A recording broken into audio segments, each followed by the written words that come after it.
Hello, Assalamualaikum semua. Saya Cikgu Luan. Siapa degil? Saya Rotan. Hari ni saya nak review antara produk yang dikatakan the most perfect camera untuk YouTuber ataupun vlogger. Dan kamera itu bernama Sony ZV-1 ataupun Sony ZV-1.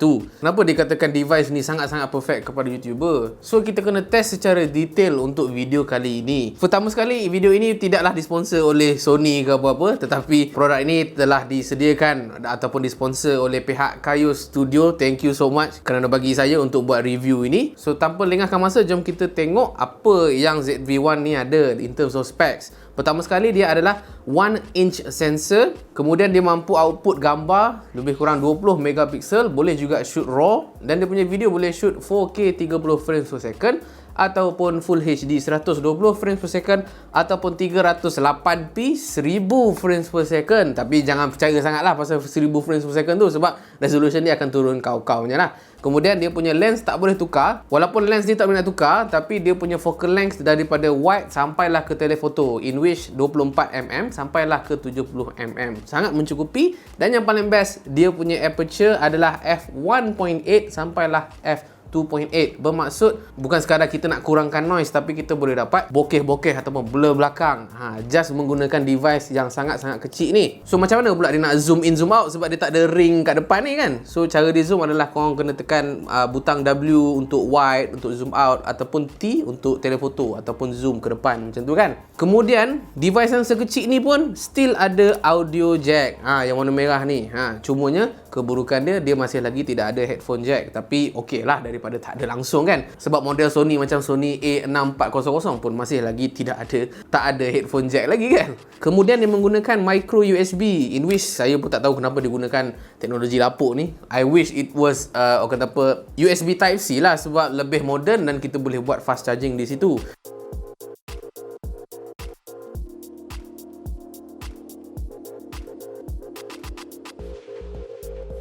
Kemudian korang boleh cocok juga micro HDMI untuk korang buat, sama ada korang nak play dekat TV ke ataupun korang nak buat external recording pun boleh, tak ada masalah. Kemudian korang boleh dapatkan akses macam Wi-Fi ataupun NFC. Dan dia punya berat lebih kurang 294 gram ataupun kita kautim 300 gram lah. Sangat-sangat ringan nak bandingkan dengan kamera-kamera dekat luar sana. So kalau kita bandingkan dengan kompetitor dia, kita bukan cerita pasal Nikon ke apa, kita cerita pasal kompetitor in terms of kategori yang sama, in which kita nak buat vlog kan, kita nak buat YouTube kan. So biasanya YouTuber buat guna smartphone saja, sebab dia lebih slim, dia lebih mudah untuk dibawa. Still susah lah nak bawa benda ni ke sana kemari berbanding dengan smartphone.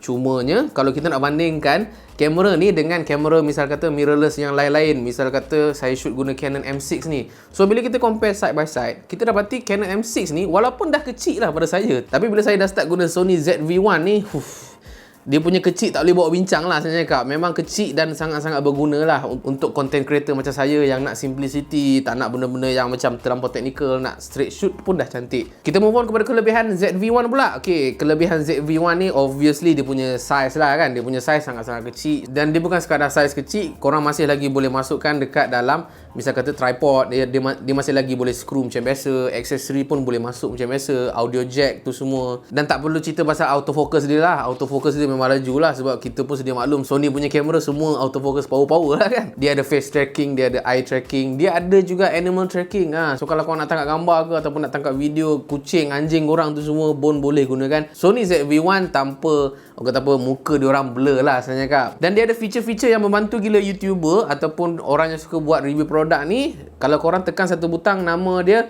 Product Showcase, tekan je butang tu, nanti korang boleh dapat satu feature yang mana kalau kita misal kata saya hulurkan saya punya remote control untuk lighting ke depan macam ni, nanti dia boleh fokus dekat sini saja instead of fokus muka saya kan. At the same time, dia ada juga feature yang bernama, yang saya panggil sebagai one button bokeh, one button blur belakang lah. So kalau kita tekan butang yang atas ni, C1 ni, korang boleh dapat blur belakang secara cepat lah. Ataupun korang nak buat efek yang sebaliknya, instead of korang nak blur belakang, korang nak kurangkan blur belakang tu pun boleh juga. Mic internal dia pun dah okey dah sebenarnya, sebab Sony dah design kan macam seolah-olah macam dia buat directional lah kan. So kalau macam kita point dia ke depan macam ni, so ada orang bercakap, dia lebih sensitif dekat depan lens tu instead of dekat belakang lens tu. Dan dia pula dah sediakan ni berbulu orang kata apa, berbulu tikus-tikus ni ataupun kita panggil sebagai dead cat lah kan. So masuk je dekat dalam body ni, kemudian dia boleh suppress sikit lah sound daripada angin-angin tu kan. Tak adalah dia boleh cancel secara 100%, tak adalah, tapi at least dia boleh lah orang kata apa, kurangkan sikit kan. Di samping dia nak clearkan noise,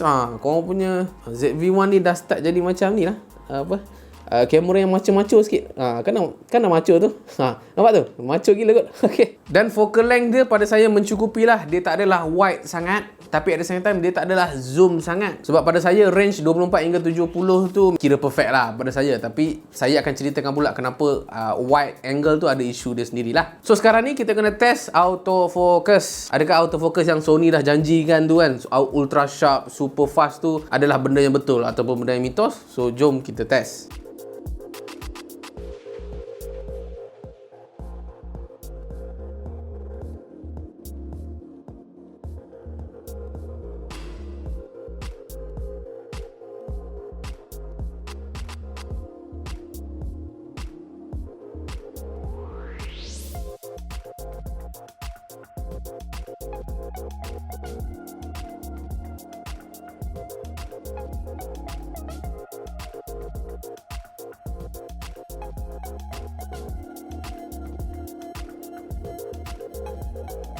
Okay, so sekarang ni saya sedang shoot guna Note 9. Saya shoot guna 4K 30 frames per second. Tengok apa beza kita gunakan Note 9 ke ataupun ZV-1 yang lebih better. Ni saya makan KFC. So jom kita tengok ZV-1 pula. So sekarang ni tengah review KFC pula guna ZV-1 Sekarang ni tak gunakan apa-apa, gunakan active steady shot active steady shot. So okey tak you guys, nak banding dengan smartphone ni, dia punya fokus ke, dia punya gambar, mana korang suka? Okay, so sekarang ni saya tak ada on kan apa-apa mode product showcase. So sekarang ni tengok dia boleh fokus ke tak. ZP boleh tak? Tak boleh, tak sure sebab saya tak nampak. Okay, cuba saya buat macam ni, dia fokus ke tak? Boleh jadi dia fokus sebab dia sedang menutup muka saya. Tapi kalau macam ni dia still nampak muka, so dia akan utamakan muka. So sekarang ni dah on kan product showcase. So tengok okey ke tak? Okey ke tak? Dia fokus dengan sharp ke tak? Korang boleh tengok. Okey. So kalau okey, ini antara kamera yang terbaik lah untuk you guys yang suka buat vlog ke, nak buat video makan-makan ke, nak travel ke semua kan. Dia punya body sangat kecil dan memang fokus dia memang sharp gila lah, autofocus dia. Memang saya suka.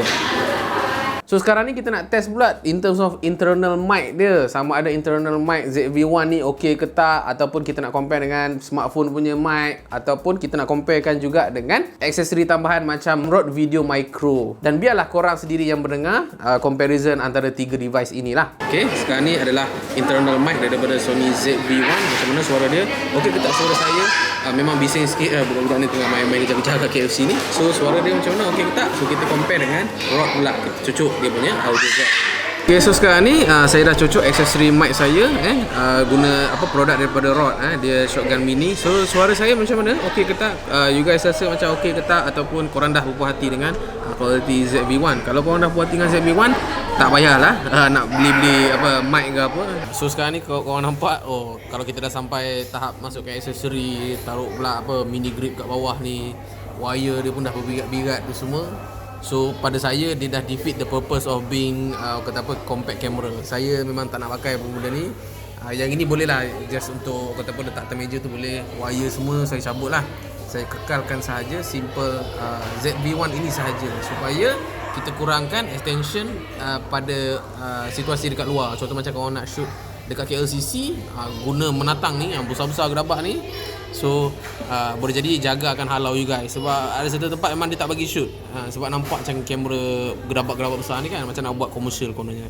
Okey, daripada segi foto macam saya cakap tadi, dia boleh output sampai 20 megapiksel, dan kalau kita nak bandingkan dengan gambar yang dihasilkan oleh smartphone, ya, smartphone punya gambar pun dah cantik. Misal kata kalau kita shoot guna iPhone ke ataupun Samsung, dia ada portrait mode dia sendiri, tapi korang kena ingat blur belakang dia tu bukannya orang kata blur belakangnya organik yang mengikut hukum fizik, tetapi itu adalah editing semata-mata. So kalau macam korang nak gambar yang natural 100% bergantung pada hardware bukan software, gambar yang ZV-1 boleh hasilkan saya rasa lebih cun-melecun lah berbanding dengan smartphone. Plus kalau korang nak shoot raw pun boleh, tapi saya tak galakkan lah sebab yalah korang beli benda ni bukan untuk buat kerja-kerja heavy kan. Kemudian let's talk about dia punya kekurangan. Kita kena cakap berkenaan dengan 4K recording dia dululah. Dan dalam ujian ni saya sendiri akan terangkan ketika mana saya menguji tentang capability 4K bersama dengan combo misal kata macam steady shot. Apa impact yang kita akan hadapi apabila kita set kepada steady shot yang ada.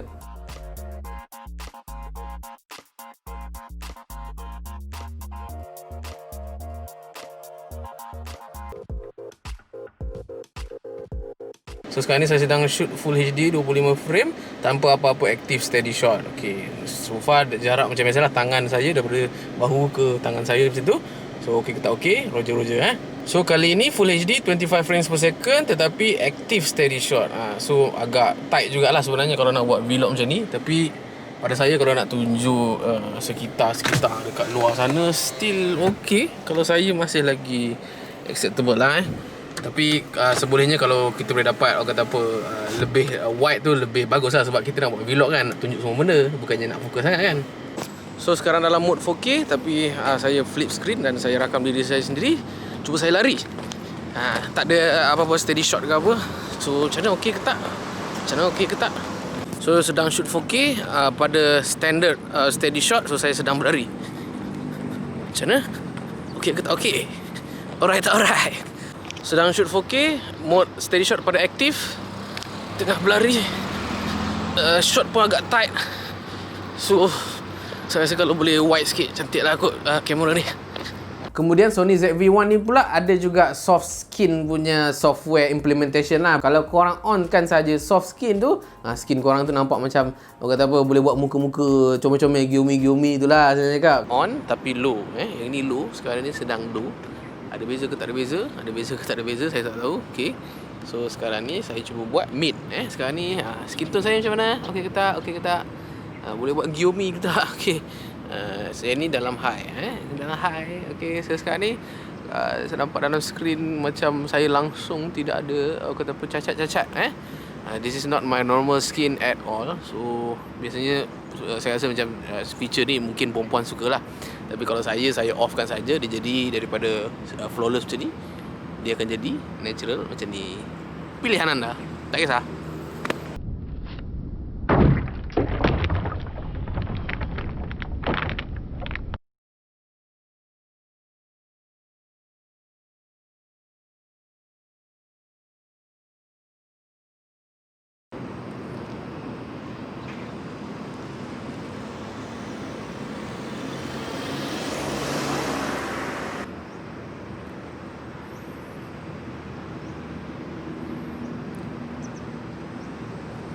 So the problem so far korang pun dah nampak dalam testing, memang saya wish Sony ZV-1 boleh produce like a wider focal length lah kan. Daripada 24mm bolehlah luaskan sampai misal kata 18mm ke, walaupun agak pricey lah untuk buat benda-benda macam tu kan. Ataupun at least provide us like filter yang boleh widen di focal length lah sebenarnya kak, kalau boleh lah. Sebab bila kita vlogging kan biasanya kita buat macam ni kan, tangan kita macam ni.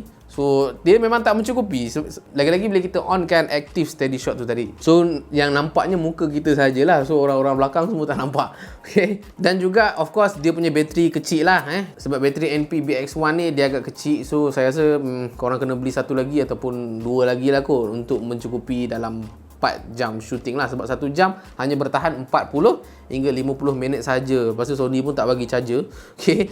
So kita kena charge pula pakai kita punya charger smartphone tu semua kan, ataupun chargekan laptop. Kemudian saya wish juga dia punya orang kata apa, menu dia kita boleh tekan lah. At least shutter speed kita boleh tekan terus kat sini, ataupun at least boleh tekan lah menu tu kan. Macam Canon dah buat kepada Canon M6 ni. Walaupun Canon M6 ni dah dikira berusia lah kan sebenarnya kak. Tetapi saya tak pelik lah sekiranya kalau macam Sony akan lancar firmware menu baru dia yang macam kita dah nampak pada A7S III. Mungkin dalam masa 2-3 bulan, walaupun dia tak pernah announce lagi apa-apa firmware pada ZV-1 ke, A64,000 ke ataupun A66,000 ke, tapi saya predict memang menu tu kita akan dapat. So dalam menu baru tu finally korang boleh lah tekan dekat area menu, contoh korang boleh ubah shutter speed ataupun aperture menggunakan touch screen sahaja. Okay, so Cikgu Luan, betul ke ZV-1 ni sangat sesuai untuk YouTuber ataupun vlogger? Sebelum saya menjawab soalan tu, saya nak tanya you guys ada pada tahap mana? Kalau macam korang tahap beginner yang tak pernah lagi tekan butang rakam dekat dalam smartphone ni, saya rasa korang better gunakan smartphone sebagai korang punya kamera, sebab